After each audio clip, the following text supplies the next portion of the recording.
Hello everyone and welcome to a new video. Today I'm going to tell you a truly incredible story. One of those stories that remind us how important it is not to judge too quickly, and above all how life can surprise us with unexpected twists. This is the story of a rich man who made a drastic decision towards his own wife, but what happened a month later is something no one would have ever imagined. Stay with me until the end, because this story will make you think about how unpredictable fate is and how people can change at the most unexpected moment. Carlo was a very successful man.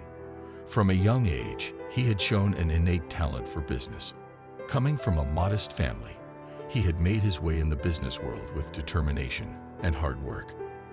By the age of 40, Carlo was a successful entrepreneur, owner of a chain of luxury stores spread throughout Italy. He lived in a magnificent villa on the outskirts of Milan, surrounded by every imaginable comfort: luxury cars, precious works of art, and a collection of watches that would be the envy of the greatest collectors. His life seemed perfect, but the reality was very different. Carlo was a very busy man, often absent, and his marriage to Laura, his young and charming wife, was starting to show the first cracks. Laura had been a simple girl before meeting Carlo. She came from a small provincial town and had always dreamed of a quiet and happy life. When she met Carlo, she fell in love with his charisma and determination. They had lived a fairy tale courtship, and soon they were married. In the first years of marriage, Laura was happy. She devoted herself to the house and her husband with love and dedication. But as time went by, things changed. Carlo became more and more distant, absorbed in his business and his ambitions. Romantic dinners and trips together became rarer and rarer, replaced by endless evenings alone for Laura, while Carlo found himself out of town more and more often for work. Laura began to feel lonely. Despite the luxury that surrounded her, something essential was missing from her life: her husband's affection and attention. She tried to talk to him about it, but each time Carlo minimized her feelings, saying that he was doing all this for them, to guarantee her a life of comfort and ease. But for Laura, that luxury was starting to feel like a gilded cage. She needed something more, something money couldn't buy: the warmth of a real family, the connection with the man she married. One day, after yet another night alone in their immense villa, Laura decided to confront Carlo. When he returned home from a long business trip, tired and irritated, Laura tried to talk to him honestly. She told him that she felt neglected, that she needed his presence and his love. She explained that all that luxury didn't matter to her if he was never there, if they no longer shared anything intimate and deep. Carlo, already stressed by his business, reacted badly to those words. He felt unjustly accused and responded brusquely. "What more do you want, Laura? You have everything a woman could want: house, money, jewels, and yet you are never satisfied," he blurted out. Laura, heartbroken, tried to explain to him that it was not a question of money, but Carlo, blinded by anger and frustration, would not listen. The argument quickly degenerated. Carlo, overcome by an impulse of anger, did something he would later bitterly regret. He told her to go away, to leave that house, because if she was not happy with the life he had given her, then there was no point in continuing. Laura was shocked by those words. She would never have imagined that her husband could go that far. With tears in her eyes, she gathered a few things and, without saying a word, left the villa. Carlo watched his wife walk away without trying to stop her. He was too proud and angry to realize the consequences of his actions. He thought Laura would return, that she would understand how hard it had been for him to work so hard to provide her with a life of comfort. But that was not the case. The next few days were strange for Carlo. The villa, usually filled with Laura's sweet and reassuring presence, now seemed empty and cold. At first, Carlo tried to ignore the emptiness he felt, immersing himself even more in his work. He thought that the distance would do him good, that Laura would soon understand the mistake and come back to him. But as the days passed, that belief began to waver. Carlo realized that Laura hadn't called him, hadn't texted him, hadn't tried to get in touch with him. He didn't know where she had gone or with whom. He felt torn between pride and worry. He decided to wait, convinced that sooner or later Laura would give in and come back to him. But as the weeks passed, Laura's silence became more and more deafening. As the days turned into weeks, Carlo began to reflect. Laura's silence forced him to come to terms with himself, his actions, and his choices. He realized that he had taken Laura's presence in his life for granted, that he had thought that money and luxury were enough to make her happy. But now, without her, the villa, the cars, and the material goods meant nothing. One evening, after a long day at work, Carlo found himself sitting in the living room of their villa, looking at an old photo album. The images of their life together, of the early days when they were happy and in love, affected him deeply. He saw Laura's radiant smile again, the way she looked at him, and he realized how much he had lost. Not only her physical presence, but also that emotional connection that had united them in the beginning. Carlo understood that he could not go on like this, that he had to do something to make amends. Driven by remorse and the awareness of having made a grave mistake, Carlo decided to look for Laura. He did not know where she had gone, but he was determined to find her and ask her forgiveness.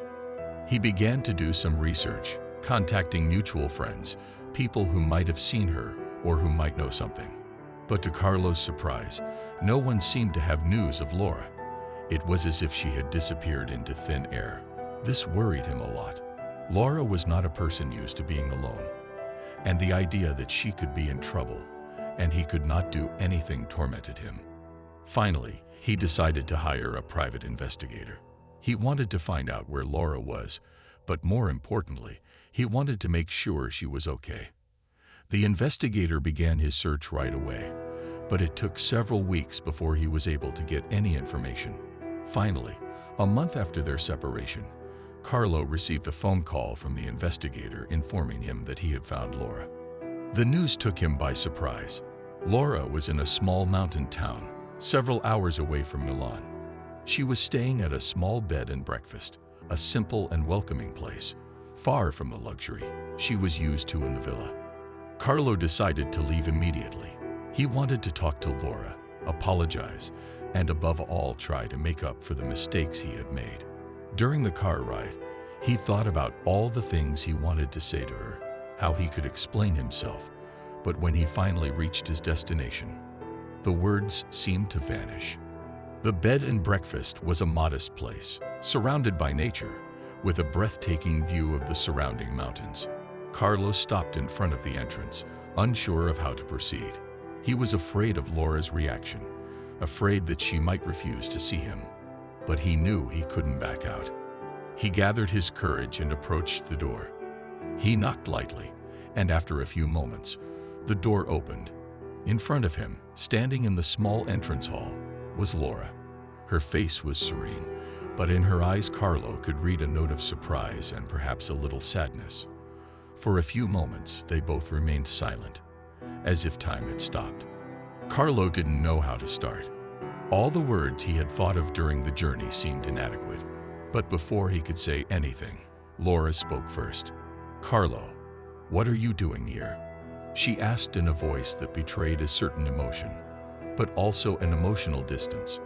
Carlo looked down, feeling the weight of his guilt. "Laura, I came looking for you because I realized I was wrong. I should never have treated you like this.